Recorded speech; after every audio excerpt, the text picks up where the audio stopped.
আপনাদের মধ্যে অনেকেই আমাকে জিজ্ঞাসা করেছেন আসলে কি মুরগি ডিমের জন্য পালন করে বেশি লাভ নাকি মাংসের জন্য পালন করে মুরগিতে বেশি লাভ, এবং ডিম বা মাংসের জন্য যেসব মুরগি আলাদা আলাদা রয়েছে সেই সব মুরগি কেমন করে চিনবো, এই নিয়ে আপনারা অনেকে আমাকে প্রশ্ন করেছেন। তো আজকের এই ভিডিওটা এর উপরই।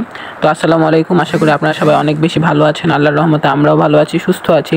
তো আজকের ভিডিওটা খুবই ছোট্ট একটু ভিডিও, অর্থাৎ শুধু 2.5 মিনিটের ভিডিও। এই ভিডিওটার মাধ্যমে আমি আপনাদেরকে বলবো যে আপনারা কি বা কোন মুরগি পালন করলে, বা ডিমের জন্য যদি আপনারা মুরগি পালন করতে চান বা মাংসের জন্য মুরগি পালন করতে চান, আসলে এই দুটার মধ্যে কোনটা আপনাদের জন্য প্রপার হবে বা কোনটাতে লাভ বেশি, এটা আপনাদেরকে আজকে ভিডিওটার মাধ্যমে বলবো। তো আসলে আপনারা মুরগি যদি ডিমের জন্য পালন করেন বা মুরগি এই মাংসের জন্য পালন করেন, তো আপনাদেরকে স্পেসিফিক যেই মুরগিগুলো ডিমের জন্যই বেশি ডিমের জন্যই যেসব মুরগি বেশি পরিচিত, যেমন আপনাদের হচ্ছে ফার্মি মুরগি বা হচ্ছে দেশি মুরগি, টাইগার মুরগি, তো এই সব মুরগি পালন করে আপনারা ডিমের জন্য পালন করতে পারেন।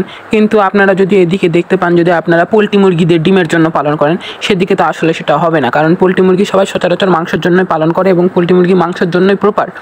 তো যেমন পোলট্রি মুরগি প্রপার, মাংসের জন্য সোনালী মুরগি প্রপার, এবং হচ্ছে তার পাশাপাশি টাইগার মুরগি, যেটা আজকাল খুবই ভাইরাল বলা যায়।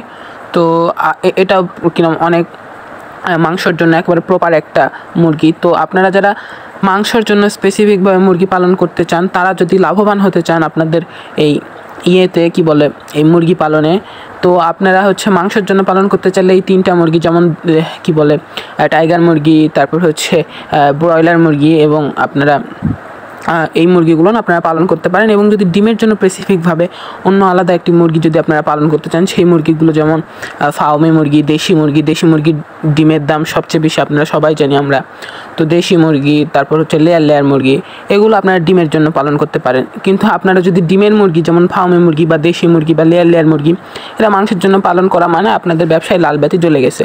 তো ছোটো ভাই হিসাবে আমি আপনাদেরকে এতটুকু বুদ্ধি বা হচ্ছে দিতে পারি, যে উপদেশ দিতে পারি, যে আপনারা যদি ডিমের জন্য বা মুরগির জন্য আলাদাভাবে, মাংসের জন্য যদি আলাদাভাবে মুরগি পালন করেন, তাহলে আপনারা মুরগির দিকটা বিবেচনা করবেন। এবং আপনারা যদি আমার চ্যানেলে যদি এই ধরনের ভিডিওগুলো দেখতে চান, তাহলে দেখতে পারেন, কারণ এই ভিডিওটার মাধ্যমে আপনারা খুব অল্প জায়গায় কীভাবে 200 থেকে 300টা মুরগি পালন করবেন বা এই ধরনের মুরগি পালন করবেন, এই সম্পর্কে আমি আপনাদেরকে এই ভিডিওটার মাধ্যমে বলে দিয়েছি। আপনারা যে আমার চ্যানেলে দেখে আসতে পারেন।